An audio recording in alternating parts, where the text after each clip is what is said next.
This next segment is called Superstar and Actor on the Rise with Vinicius Machado. Vinicius Machado is one of television's fastest growing Latino talents. He co-stars on the hit new TV series on Starz called Power, where he plays a controversial character named Nomar Arcialo. I now present to you Vinicius Machado of Power. So I'm here sitting down one-on-one with superstar actor and co-host of the hit TV series on Starz, Power, with Vinicius Machado. Thank you so much for being on the show. Thank you so much for having me. What's going on, guys? Nothing much, just chilling. Very excited for this opportunity. I really do appreciate your time and for being on the show. I mean, it's an amazing thing. Truly an honor. Thank you so much. The honor is all mine. Awesome. Thank you. You're so very welcome. So as I know, you're originally from Brazil, and back when you were a little kid, you took drama in high school, and from there, how did you get started with acting?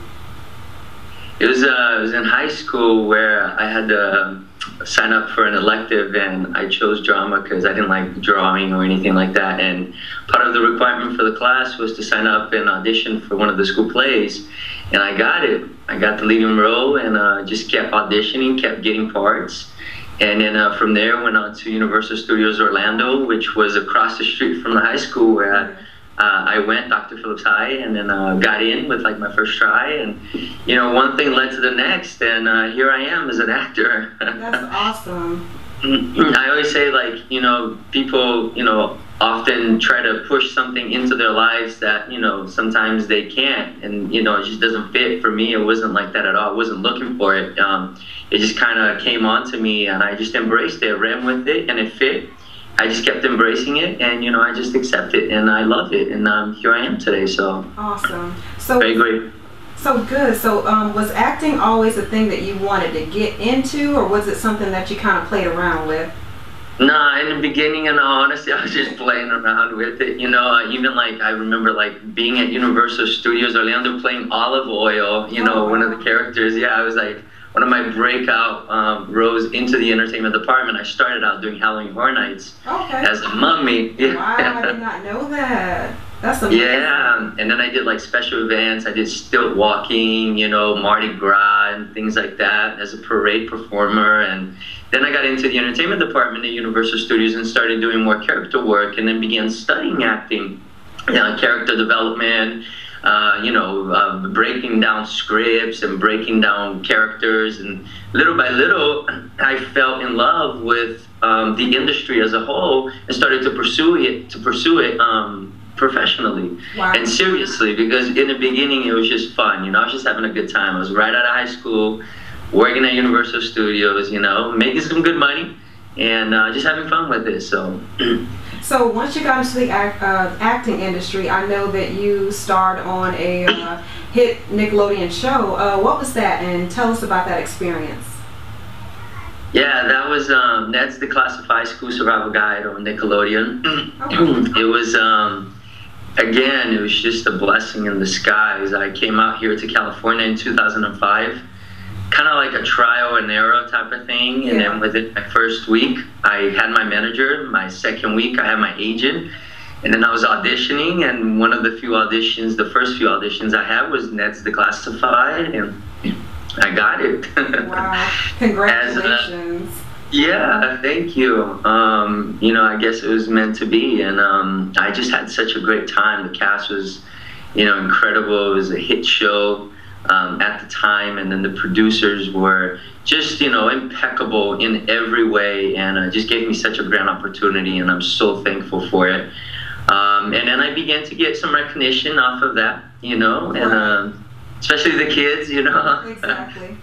Yeah, I remember one time I was ice skating, took my son, my firstborn, to an ice skate, and we were ice skating, and all these little kids came up to me and was like, "Oh, can I get a picture? Can I get an autograph?" And my son just kind of got scoot out to, you know, the back of the line. I'm like, no, come over here, buddy. Exactly. So, and then from there, just, you know, kept spiraling down, and kept getting other things, and But Ned's was pretty much what introduced me into mainstream Hollywood out here. Wow. And that was within, the first 2 to 3 weeks of me being out here for the first time. That's crazy. I mean, who has the chances of that, so quickly? No, my agents used to say it all the time, it's unheard of. And again, I'm very grateful for it, and I just, take it as a blessing, and I'm very humble about it. You definitely are a humble person, and that's what I admire most about you. I mean, I really look up to you for that, because a lot of people in your industry has a tendency of, getting into Hollywood, they have a different attitude, and later on it end up ruining their career. So the fact that you remain humble and you're growing as quickly as you are, I mean, that is a blessing in itself. It really is, and I often thank my family for it. I have to, because they are the reasons. I have 3 kids and my wife, and so I have no option but to be humble. Right. And they keep me grounded, whenever I get off my place. But I have a real quick question. Am I supposed to be looking in the camera or into you? Because it's kind of weird here. It's fine. You know what? You can do what you want to do. You can look at me. You can look into the camera. You can do both. Whatever makes you feel comfortable. So it doesn't look weird that I'm looking at you? Not at all. Okay. Not at all. At least we see your face, so that's a great thing. Okay, cool. Okay, so from that role with Nickelodeon, which was very successful of you, just getting into the acting industry, it led to other roles with you, having these guest star appearances on, CSI Miami, The Shield, and other shows. And you have a tendency in all these different TV shows that I mentioned to play the bad boy role, but you also have the ability to turn, 3-dimensional humans into 2-dimensional characters. How are you able to channel that into these characters? That's amazing. Well, thank you so much for the compliment. I put a lot of heart into what I do. And I mean, that's part of the job of being an actor, is being able to convey the idea that you are this human being, without any doubt. And so, for me, the transitional process of becoming that person is very, very important and very precious. So I try to really, channel what, that person is really going through, who he is, where he's at in that moment of his life. And I just try to put all myself into that and just to become that, So oftentimes I'll actually go and, do things that they would do, to certain degrees, but just so that when I walk in there, I have no doubt that I am representing somebody who is not who I am. Right. And so when I walk into set, sometimes, it's something as little as like having specifically No More on Power. I walked in with the 3 branded, the logo team. Yeah, because I just thought about what he represented so much. And I remember the first time I walked in the set with that, everybody was like, wow, what is that? And I was like, and I just didn't allow that to break, I didn't allow them to question or to doubt for any minute that it wasn't real, and I embraced that, and I just kept it growing, and I just kept becoming more and more in tune with it, and that gave me the persona that No More was. And so for me, it's something as simple as that, that sometimes it could be just external, but for me it's a bridge within the gap of going from the external to the internal. Wow. And then representing that. So I look for little things like that I can do, and things that I can bring and that will help me get there. So that is awesome. And you literally just became that character. I was like, oh my goodness. Each episode, as it just kept getting more juicier and juicier, I was like, oh my God. I mean, you just have such an amazing gift and talent. And I'm so glad that, God has allowed you to share your talent with the world. It's truly inspirational. You are so kind. Thank you so much. So very welcome. Thank you. Okay, so these 3-dimensional characters, or 2 characters, I should say, with the 3 human dimensional personalities, do they have personalities and names, or is it just something that you kind of work into your characters? Yeah, no, they definitely have names. That's the fun part of it. Yeah.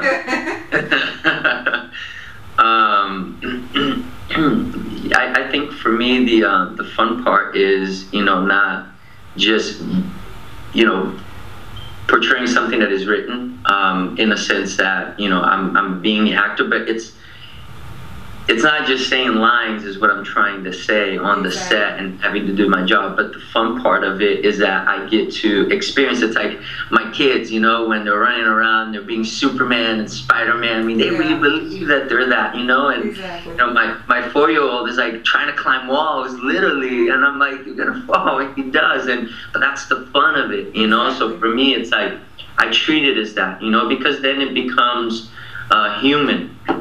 You know, and it's something that I can live with. You know, it's not something where I'm doing it for, you know, whatever the reason, not for just a paycheck or anything like that. I actually embrace it because I love that, you know, and it fulfills me as a person, you know, and I know it's kind of cliche to say, but it almost completes me, you know, and it's a part of who I am. So for me, it's like, you know, giving the names to the character, giving them background, and all of this, you know, is part of the process. And so I do that.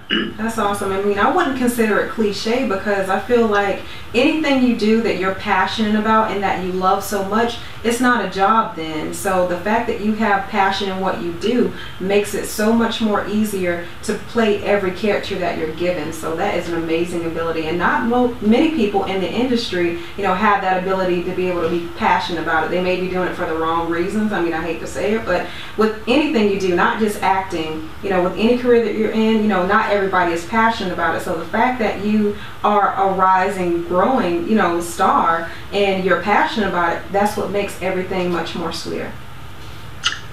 I agree. Thank you so much. Thank you. You're welcome. You're full of compliments, man. I gotta.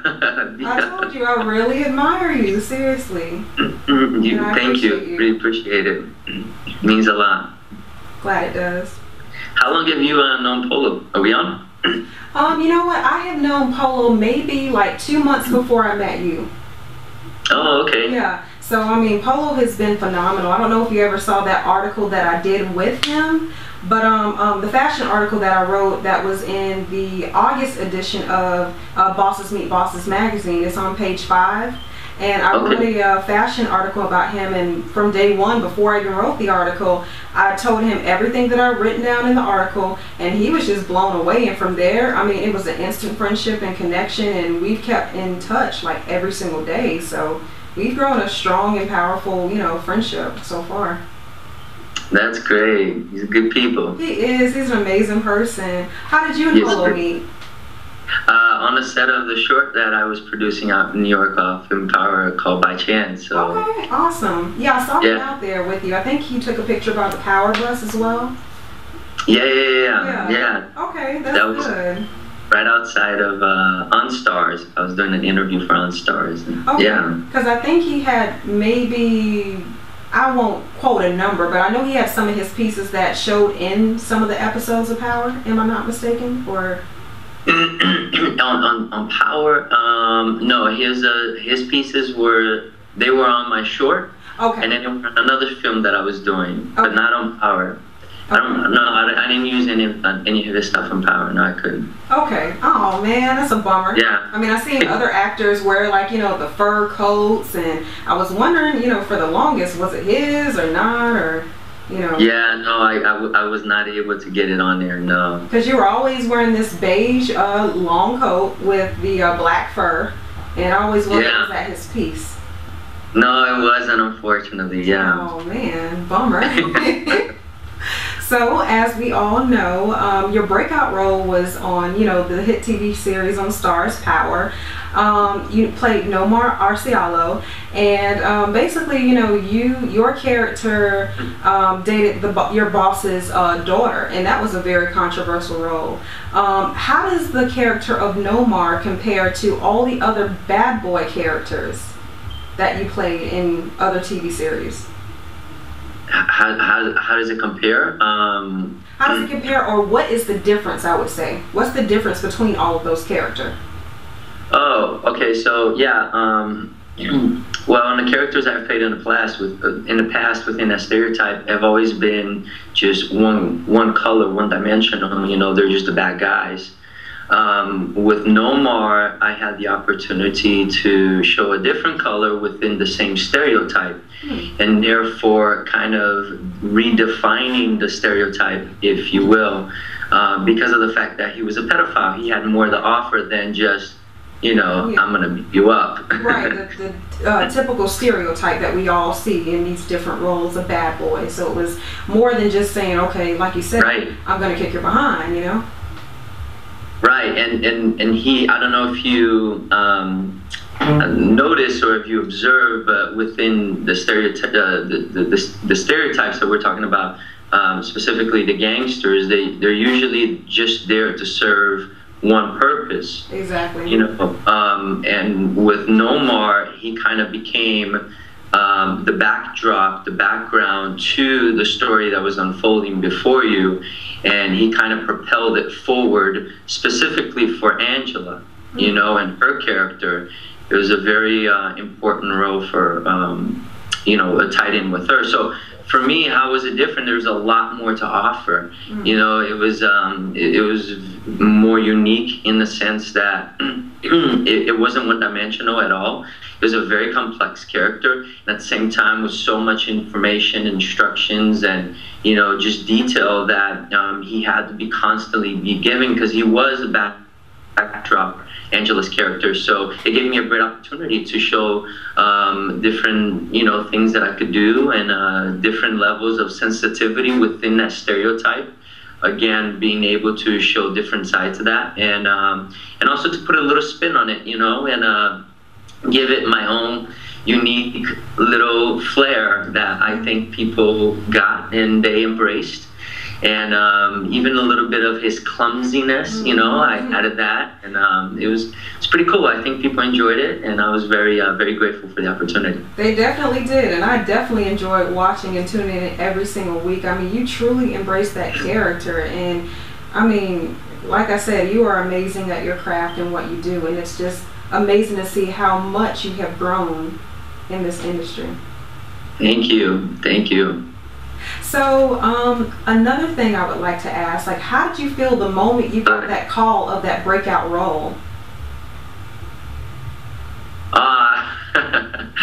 I was just so thrilled, you know. I've been following 50 Cent for, you know, for a long time, since the beginning of his career. I've always admired him, you know, for his entrepreneurship, and just how clever he is with his choices, you know, in business. And I admire that a lot. You know, I tend to think of myself as an entrepreneur, you know, as well. And some of the things that he's doing is things that I aspire to do as well, with the producing and so forth, and investing. And so, you know, when I knew it was his show, you know, and I was kind of like hoping that, you know, I was going to be able to get it. And so when I got my second call back, you know, I knew it was close, and I was hoping. And when I got the call, I was just like, yes, you know, I think I'm going to be able to make a new friend, and, you know, we'll see what happens in the future. But I was just grateful to be a part of something that he was doing, because I knew it was going to be big. Wow, that is very epic and very big, and such a privilege and honor at the fact that you had that opportunity. Now, okay, so like I was saying, the question that everybody wants to know who are fans of Power and the entire series, all your fans, everybody watching, I want to know, will Nomar be back for a second season?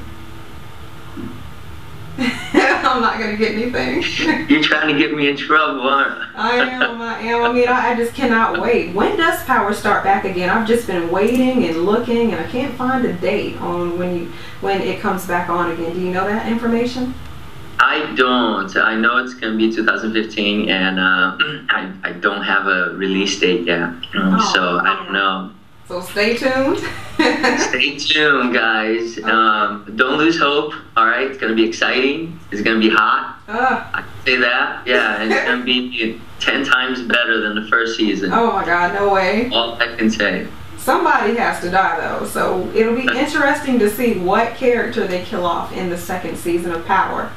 But why somebody gotta die? I mean, it looks like it's bound to happen. Look at the storyline. Like, seriously. And then, you know, you appear as if you die, but we don't really know that, even though the audience may think that, okay, oh my God, they must have killed your character off. But I don't know. I just have a feeling that maybe somebody might get killed off. Well, we'll see. Well, that was a long pause. Maybe they might. Okay. So, like I said, I know that originally you're from Brazil. How has your success impacted the people of where you're from? Oh, big time, big time. As a matter of fact, we're trying to get down there now. They're asking him, you know, they've been wanting to get me down there now for quite some time, and I've got representation down there without even having to be there. Wow. Yeah, that's how, you know, so they're very aware of me, and they've been so, you know, the Brazilian community has been so supportive, giving me covers on their magazines, interviews here left and right. I think I've got like 3 or 4 magazines already. That is crazy. Yeah, absolutely. Like I said, I've got representation on there and people wanting to work. I actually just spoke this week with the director of Rede, who is one of the biggest directors down there, and it's so Global is like the biggest network, and then Rede is like the competitor, and so they're, you know, trying to get me into something right down there. But I'm so busy right here. I'm like, I'm trying, but you know, they got to bring me up here first. That's Hollywood so we'll life. see. I'm sorry. Go ahead. Hollywood life. Hollywood life, yeah. I'm very grateful, but you know, so it's a work in progress. But how have they been affected by it? Huge, you know, hugely. And for me, it's such a huge privilege to be able to represent them well, and also to, you know, hopefully bridge that gap and become international as well. So I'm looking forward to that day of being able to go down there and do some work. And so I'm just looking forward to the day when it comes. So. So with all of the success that you have, you are one of television's most rising Latino actors or talents. How does that make you feel to have had so much success so quickly in your Latin American community? Very humbled, very privileged, and responsible. Awesome. So I know that you support 2 charities. Tell us which 2 charities you support and why. World Vision and Feed the Children, and I've been actually supporting Feed the Children since before I was in the industry, just because I'm so passionate about kids, you know, and poverty, and there's something about it that just breaks my heart, you know, the fact that there's such a great amount of resource in this world. And if you look at our country, even right now, you know, in the midst of being characterized as being, you know, after a recession, depression, and all of that, we're still very, very, very rich, you know. And even during the time back a few years ago when 2008, you know, the economy collapsed and all that, you could still go to the grocery stores and buy food. You know, the shelves were still full. Exactly. And so for me, you know, that in the devastation period of economic crisis that we were in, still being able to have that wealth from all kinds of, you know, different angles. And then you look at other places in the world and there's kids starving, it just doesn't make sense. Exactly. How can we have that? You know, so for me, it's like, no, the problem is there's not enough people in the middle, you know, giving the resources that we have, and, you know, bridging that gap. So for me, that's why I'm so passionate about it, because kids is the next generation, and I love kids, you know, so I'm passionate about being able to give them a future that is brighter than, you know, anything that we've ever dreamed of, because I think they are our future, and so we need to take care of them. And no kid should be left on the street hungry ever. So I'm very passionate about that, and that's why I support them. Wow, you are such an angel. Seriously, oh, no. I mean, spoken, I mean, with such wise words. I mean, it is amazing. I mean, you amaze me more and more, you know, whenever we do talk. Like, seriously, it just gets better and better, and your personality is just so nurturing and contagious. You know, you just want to be around you and smother you with love. Like, it is such a beautiful thing, and that's what we need more in this world. We need more people like you on this earth. Well, thank you. To whom much is given, much is required. So, Exactly. you know, I say that with, you know, all my heart, and I embrace that, and I count my life as a blessing and a privilege, you know, because not a lot of people get to do what they love, and so the fact that I do and the opportunities that I have is not for me alone. So that's why I say responsibility is one of the things that, you know, I feel most impacted and affected by with my career. And so to being able to give that back in all kinds of ways, you know, I think that's the privilege. That's the true blessing. You know, just getting to go to the set and play a role. That for me in and of itself is already a given. The joy really is to be able to share that with people. So. Wow, amazing! You left me speechless. Okay, so do you have any advice for anybody trying to start in the acting industry, like you did? Do you have any words of advice that you want to give them? Yeah, I've got a lot of words of advice for them. Well, first of all, be fearless. You know, everybody's got a dream. Everybody's got a passion, you know, but I think at the end of the day, people get hindered by their fear of the unknown, because it is an unknown, you know, but anything in life is unknown. You know, right from when you start to walk, you don't know if you're going to be able to run and how that's going to feel, but you just do it, you know. So I think before you even get going with it, you have to have this determination just to be fearless and know that you're going to make mistakes, you know, and know that there's going to be a lot of lessons. But it's a process, you know. It's like anything in life. You grow into it. So I think without that, you know, even all the knowledge in the world is not going to sustain you through it, because there's a lot of lessons. Mm-hmm. There's a lot of lessons, and this industry is so unique, you know, and you have to learn. There's a lot of reasons why a lot of people don't stay active, and I tend to believe, and I always say that, you know, it's because they're not willing to play, you know, and there's a game to play, and so you have to know how to play it. It's like going into any other industry or any other job in the world, you know, there's under whoever the management is, you know, they have their little ways of structuring and executing, you know, their department and their store and their company or whatever. And so you have to go along. If you want to be a part of it, you have to kind of, you know, submit yourself to whatever that is. And so it's the same here, you know, but it's on the bigger level because it's public.